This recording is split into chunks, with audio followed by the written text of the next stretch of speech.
Kinondena ng ilang grupo ang panukalang 2025 budget at tinawag pa itong pinaka-corrupt na budget sa kasaysayan ng bansa.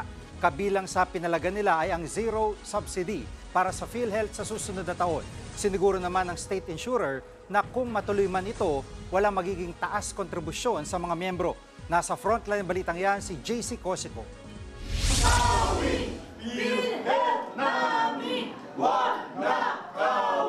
Yan ang sigaw ng mga universal healthcare advocate at iba't ibang grupo matapos tanggalan ng government subsidy ang PhilHealth sa 2025.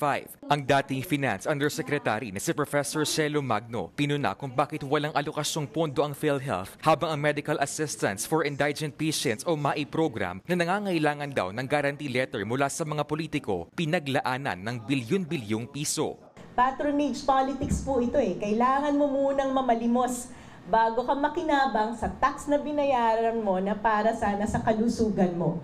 Hindi ibinigay ng BICAM ang hinihinging 74 billion pesos na subsidy na PhilHealth sa 2025. Bukod sa PhilHealth, pinuna rin ng mga kritiko ang pagtapya sa budget ng DepEd at 4-piece program ng DSWD habang dinagdagan ang pondo ng DPWH at ng Kongreso.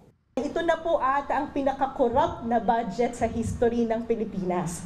Dahil kitang-kita naman na ang nangingibabaw ay ang interes ng mga politiko at hindi ang interes ng taong bayan.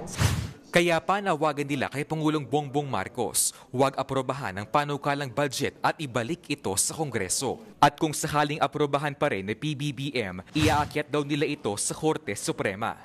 Para humingi ng PRO or status quo ante order para pag-usapan uli sa Kongreso yung budget na ito. Una nang dinepensahan ni Pangulong Marcos ang zero government subsidy sa PhilHealth sa 2025 dahil sa bilyong pisong reserve funds nito. Ang PhilHealth naman, tiniyak na hindi sila magtataas ng kontribusyon sa kabila ng kawalan ng subsidy. Yung pong ating premium contributions ay nakasulat or nasasaad dun sa Universal Healthcare Law at ang pinakahuli pong premium increase doon is yung 2024 na maximum of 5%. So na-reach na po natin yon. Sinigundahan naman niya ni Health Secretary Ted Herbosa na tumatayong chairman ng Board of Directors ng PhilHealth. Hindi po magsasara ang PhilHealth. Even without the subsidy, yung indirect, yung indigent, yung senior citizen, yung PWD, they will still be covered their benefits. Nagbabalita mula sa Frontline, JC Cosico, News 5.